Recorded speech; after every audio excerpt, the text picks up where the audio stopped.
of Cherry Hill Road. Officers responded immediately, arriving within 90 seconds of the initial shots. Officers were met with heavy gunfire from an individual shooting from the second floor of the building. There was one civilian shot by the suspect, and the victim was removed from the scene and was transported to the hospital with 9 non-life-threatening injuries. That individual is currently in stable condition.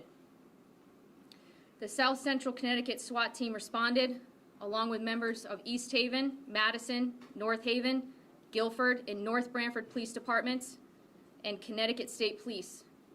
We were also assisted by Branford Fire Department, DEMIS, and various other agencies. Negotiations with the individual suspect were attempted for several hours, but contact was not made. Branford Police had received information early on that the individual was alone in the building, and there was no indication that there were additional suspects or additional victims involved within that building. Around 6 p.m., the suspect was found deceased inside from what appeared to be a self-inflicted gunshot wound. The New Haven State's Attorney's Office and the Connecticut State Police Major Crimes will be conducting an investigation as it is still ongoing. No officers or other civilians were injured during this incident. At this time, I'm going to introduce Deputy Chief John Alves of the Branford Police Department, as well as Detective Lieutenant Dominic Eula. Good afternoon. I'm Deputy Chief John Alves. I'd like to say that the #1 priority of our agency is the safety of our community. Yesterday was a very difficult day for the town of Branford. We are very, very fortunate that more lives were not lost due to this incident. Our officers bravely responded to the report of an active shooter and were on scene in 90 seconds. They were met with a barrage of heavy gunfire, and officers on scene did return fire. One person was shot by the suspect and sustained non-life-threatening injuries. We hope our victim has a speedy recovery. No other officers or other civilians were injured. Many other civilians were terrified, and they were in the vicinity of the gunfire. Many nearby vehicles and homes were damaged. Initial responding officers did a phenomenal job containing the scene and moving citizens to safety. The South Central Regional SWAT team was immediately deployed and responded quickly, along with mutual aid from many area departments. Our investigation is currently in the very early stages. There are many, many unknowns. We will formally identify the suspect pending final autopsy results from the Office of the Chief State's Medical Examiner. Our investigation at this time and preliminary information from the medical examiner leads us to believe that the suspect died from a self-inflicted gunshot wound. I have no information for you regarding the motives of our suspect at this time. Connecticut State Police Major Crimes Division is processing the scene, and they are involved in a joint investigation with Branford Police detectives. I would like to thank all our partners who quickly and bravely responded to this incident. This includes the Branford Fire Department, East Haven Police Department, Guilford, North Branford, New Haven, the Connecticut State Police, the FBI, the New Haven State's Attorney's Office, Homeland Security, and various other agencies and divisions. I would like to thank the public for their cooperation yesterday, for their patience, and those involved for their bravery. If anyone that was involved needs to speak to police or has any additional information to share, we ask that you please contact us at 203-481-4241.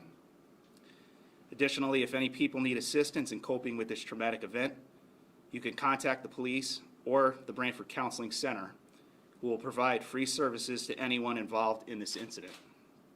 They can be reached at 203-481-4248. Thank you. At this time, we have about 5 minutes to answer some of your questions that you may have. Just wanted to check, Deputy Chief Alves, if you can tell, based on the gunshot pattern, was the suspect, in your view, aiming at anything or anyone, or was he just randomly shooting? I believe that it's very early in the investigation. We're going to try to find out that there were many, many homes damaged. There were many vehicles damaged. Certainly shots were intentionally placed. There were shots in a gas pump, rounds located inside a gas pump at Pepe's garage. So that is something that we will be able to determine as the investigation moves forward. Is this a gentleman that you've ever had contact with before, to your knowledge? Again, at this time, we're looking into his background, so we don't have all the details of his background or our prior history with him.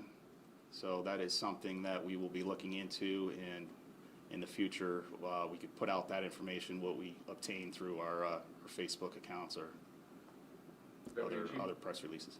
What kind of weapon was he using? There was multiple weapons involved. I believe Detective Lieutenant Eula may be able to speak to that. So there was multiple caliber weapons used, multiple styles of weapons, long guns, handguns, and plenty of ammunition. Any idea how many rounds were spent? We're still collecting that evidence. As you guys saw from being over there, there's a lot to collect, so I couldn't give you a round count at this point. Any explosive devices? Not that we're aware of. We did have New Haven Bomb Squad come out. Mm-hmm. They did check the area. Nothing that we found. No bomb-making material or anything like that. Can you talk about just how fortunate it was that nobody else was hit, nobody was seriously injured? Yeah, no, we're definitely extremely fortunate that no additional lives were lost. Absolutely. Many, many people were in a place of danger. Our officers responded immediately. They got there very fast. They created a containment. They got many civilians out of harm's way. And, I thank our resources that came to our assistance. East Haven Police was on scene in a matter of minutes, along with multiple other agencies. So that was just paramount in creating the situation and the outcomes that we had. The gentleman who owns the wine shop next to Pepe's, he was the one who was hit in the rear end. But you guys, can you talk about how you couldn't get ambulances in there at the time? Correct. Initially, we knew that one person was shot. We couldn't get to him. I did find out that his injury wasn't life-threatening and that we had a little bit of time there. Officers responded, they got to him, and we were able to create a plan to get him out and get him to safety. The fire department was already staging for us, and they did a great job in transporting him immediately. Were his weapons legally owned, registered in his name? You want to answer that one? Yeah, so he did have legally registered firearms. We're still collecting them. So I can't give you exact details on if all of them were registered, but we do know he had several registered firearms. Were you able to say if he was a local person or is he from out of state or anything about a connection to the town? Yep, he was a resident. He did live here. We're still, again, trying to get his background as to his complete history, but he was a resident of the town. Was that his apartment that he was shooting from? I don't want to go into those details quite yet. As you guys saw, we're still processing it, so there's still quite a bit of information we have to get from. As you're collecting data on the suspect, are you looking into any mental health, hospitalizations, any psychiatric treatment or care? Yes, ma'am. So as you know, with these cases, I mean, that's something we're always going to look into, and that's information we have to develop once we take care of that initial scene and everything that happened there. We'll start working on all that. Were you ever able to make any sort of contact with him? Lieutenant Carangelo would have to. I can answer that. We were not. Multiple attempts were made to make contact with him. There was no contact that were able to be made. When was the last time he fired that you're aware of? After your question, we just have time for one more question. Do you have? I'd have to research that for you and get the exact time frame. To be honest with you, it all meshed into one big event for us, so it's hard for me to say off the top of my head that. but I could provide that to you at a later time. Deputy Chief, was there any interaction, a neighbor filing a complaint with the police regarding this man at any time? Not that I am aware of at this time. I believe there was a complaint made that involved him. I have not had time to research that. That is something that we will be looking into. And thank you very much for coming. Please follow our Facebook page for additional updates, and we appreciate your patience. Appreciate the community. We appreciate the support. There's been an outpouring of support, which has just been great for our officers, and thank you.